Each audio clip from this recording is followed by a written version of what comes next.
ধন্য। আজ আমাদের প্রধানমন্ত্রী তিনি সবার সামনে চেয়ারে বসে সভাপতিত্ব বরণ করছে। এমন প্রধানমন্ত্রী সন্নিকটে আমি যে বিজেপি নামক দলটি করছি আমি নিজেকে গর্বিত মনে করি। আই এম প্রাউড, আমি নিজেকে গর্বিত মনে করি।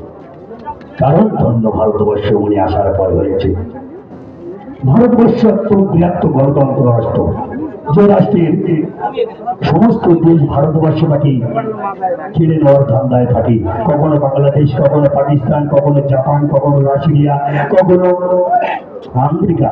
কিন্তু ভারতবর্ষের প্রধানমন্ত্রী তাদের চোখে চোখ রেখে দেখিয়ে দিয়েছে ভারতবর্ষ দুর্বল নয়, নিজে স্বনির্ভর গঠন করেছে। যেমন প্রত্যেকটা ভারতবাসীকে তিনি স্বনির্ভর করে তুলেছেন। এর নাম ভারতবর্ষের প্রধানমন্ত্রী নরেন্দ্র দামোদর দাস মোদী। যে কারণে আমি প্রত্যেকটা পাবলিকের কাছে বলবো এবং জনসাধারণের কাছে বলবো, বিজেপি এই জন্যই করা উচিত যে ভারতবর্ষের প্রধানমন্ত্রী আজ সারা বিশ্বের দরবারে এই বিজেপির যে প্রতীক চিহ্ন পৌঁছে গেছে।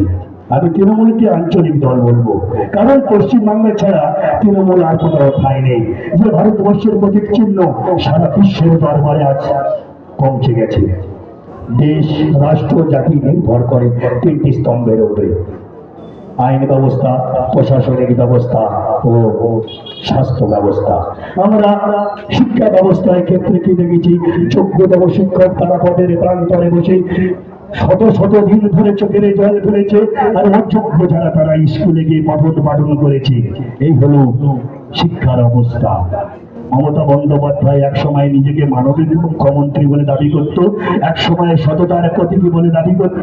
যখন একজন শিক্ষক তার পড়ানোর অবস্থায় ছাত্রদের হঠাৎ শব্দ হলো আপনার চাকরিটা চলে গেছে, সেই শিক্ষকের মান সম্মান শুধু ধুলোইতে মিশে যায়নি, তার মাথা হ্যাঁ হয়েছে। মাস্টারমশাইয়ের সামনে ছোট দৃষ্টি দিয়ে আমি এখানে বলতে চাই, আকাশে ঘিরে আছে কালো মেঘের ঘনঘটা, হঠাৎ হারিল বজ্রপাত, শিক্ষা হলো কুপকার। কেন এমন হলো জবাব দাও মুখ্যমন্ত্রী মমতাজ? তুমি নাকি সততার প্রতীক, তুমি নাকি মানবিক মুখ্যমন্ত্রী, তবে অপা গপা সপা কয়লা ভাই, তুমি তো ষড়যন্ত্রী। তৃণমূলের বিরুদ্ধে কথা বলো না আজ, তৃণমূলের বিরুদ্ধে কথা বললে তবে দল হবে হাজার কেস। এই কেসে তবু ছিল অনুব্রত মাস্টারমশাই, তাই তো তাহার তিয়ার দিলে হয়েছিল বসাই। পদকে তার রাঙা সুতো, তিয়ারে জেলে পেয়েছি বহু গুতো, চরম চরম গুরু বাতাসা ভুজে গেলে ভুলে গেছে মাঝে ব্যাপারে দুটো।